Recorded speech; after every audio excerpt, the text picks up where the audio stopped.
ഹമാസിന് പിന്നാലെ ഹിസ്ബുല്ലയെയും തുടച്ചു നീക്കാനെന്നോണം കനത്ത ആക്രമണങ്ങളാണ് ഇസ്രായേൽ സേന നടത്തിക്കൊണ്ടിരിക്കുന്നത്.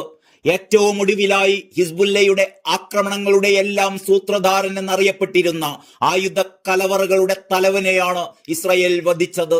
ബെയ്റൂട്ടിൽ നടത്തിയ വ്യോമാക്രമണത്തിലാണ് ഹിസ്ബുല്ലയുടെ ഹെഡ്ക്വാർട്ടേഴ്സ് തലവൻ സുഹൈൽ ഹുസൈൻ ഹുസൈനിയെ എലിമിനേറ്റ് ചെയ്തതായി ഇസ്രായേൽ പ്രതിരോധ സേന അറിയിച്ചത്.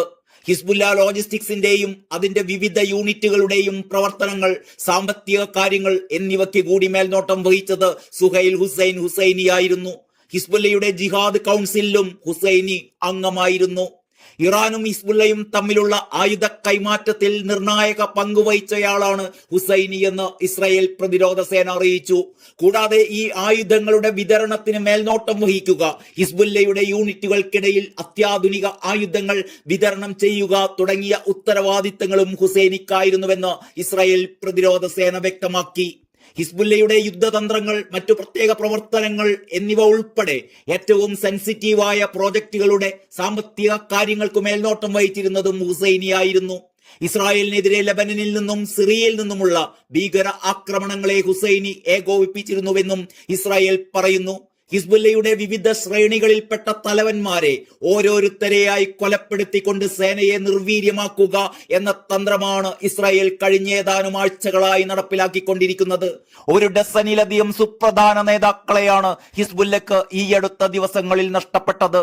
ഹമാസിന് പിന്നാലെ ഹിസ്ബുല്ലയുടെയും ചിറകൊടിക്കുന്നതിൽ ഇസ്രായേൽ സേന ഏതാണ്ട് വിജയിച്ചിരിക്കുന്നു എന്ന് തന്നെ വേണം പറയാൻ. അതേസമയം 2023 ഒക്ടോബർ 7 തെക്കൻ ഇസ്രയേലിൽ ഹമാസ് നടത്തിയ കൂട്ടക്കൊലയോടെ ആരംഭിച്ച ഈ യുദ്ധം ഒരു വർഷം പിന്നിടുകയാണ്. ഒന്നാം വാർഷിക ദിനത്തിൽ തന്നെ ഹമാസ് ഇസ്രായേലിലേക്ക് 4 റോക്കറ്റുകൾ തൊടുത്തുവിട്ടിരുന്നു. എന്നാൽ ഇസ്രായേലിന്റെ ഭാഗത്ത് ആളപായമൊന്നും റിപ്പോർട്ട് ചെയ്യപ്പെട്ടിട്ടില്ല. 3 റോക്കറ്റുകൾ തടഞ്ഞു നിർത്തുകയും 4മത്തേത് തുറസായ ഒരു സ്ഥലത്ത് പതിക്കുകയുമാണ് ചെയ്തതെന്ന് ഇസ്രായേൽ പറയുന്നു. ഇതിനു മറുപടിയായി ഇസ്രായേൽ സൈന്യം ഒറ്റ രാത്രി കൊണ്ട് ഹമാസിന്റെ വിക്ഷേപണ കേന്ദ്രങ്ങളും ഭൂഗർഭ നിലകളും ലക്ഷ്യമിട്ട് പീരങ്കി ആക്രമണങ്ങളും വ്യോമാക്രമണങ്ങളും നടത്തുകയും ചെയ്തു. ഇസ്രായേൽ നടത്തിയ വ്യോമാക്രമണങ്ങളിൽ ഗാസയിലുടനീളം ഇന്നലെ കൊല്ലപ്പെട്ടത് 77 പേരാണ്.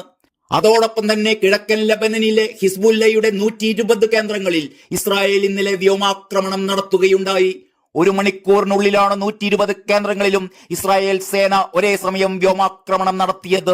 ഒക്ടോബർ 7 തന്റെ രാജ്യം നേരിട്ട ആക്രമണം ഇനിയൊരിക്കലും ആവർത്തിക്കാൻ അനുവദിക്കയില്ല എന്ന് ഗാസയിലും ലെബനിലും നടത്തിയ ആക്രമണങ്ങളെ ന്യായീകരിച്ചുകൊണ്ട് ഇസ്രായേൽ പ്രധാനമന്ത്രി ബെഞ്ചമിൻ നെതന്യാഹു പ്രഖ്യാപിച്ചു. യമനിൽ നിന്ന് ഹൂതികൾ നടത്തിയ മിസൈൽ ആക്രമണത്തെ തടഞ്ഞതായും ഇസ്രായേൽ സേന അറിയിച്ചു. ഹിസ്ബുല്ലയ്ക്ക് ആയുധവും ധനസഹായവും നൽകുകയും യമൻ വിമതരെ പിന്തുണയ്ക്കുകയും ചെയ്യുന്ന ഇറാൻ ഹമാസ് ഒക്ടോബർ 7 നടത്തിയ ആക്രമണത്തെ പ്രശംസിച്ചിരുന്നു. കഴിഞ്ഞയാഴ്ച ഇസ്രായേലിന് നേരെ ഇറാൻ മിസൈൽ ആക്രമണം നടത്തിയതിന് തിരിച്ചടിക്കുമെന്ന് ഇസ്രായേലും പറഞ്ഞു. ഇതോടെ ഏത് നിമിഷവും ഒരു വൻ ആക്രമണത്തെ നേരിടാൻ തയ്യാറെടുക്കുകയാണ് ഇറാൻ. പശ്ചിമേഷ്യയിലെ സംഘർഷം അവസാനിപ്പിക്കാൻ ആഗോള ശക്തികൾക്ക് കഴിയുന്നില്ല എന്ന് പോപ്പ് ഫ്രാൻസിസ് അപലപിക്കുകയുണ്ടായി. ഇതിനിടെ യുദ്ധം അവസാനിപ്പിക്കണമെന്ന ആവശ്യം ആവർത്തിച്ചിരിക്കുകയാണ് ഐക്യരാഷ്ട്രസഭ. സംഘർഷങ്ങൾക്ക് തുടക്കമായ 2023 ഒക്ടോബർ 7 ഓർമ്മ ദിവസമായ ഇന്നലെ ലോകത്തിന്റെ വിവിധ ഭാഗങ്ങളിൽ ഗാസയ്ക്ക് പിന്തുണയർപ്പിച്ചുകൊണ്ട് സമാധാനം ആവശ്യപ്പെട്ടുകൊണ്ട് റാലികൾ സംഘടിപ്പിക്കപ്പെട്ടിരുന്നു.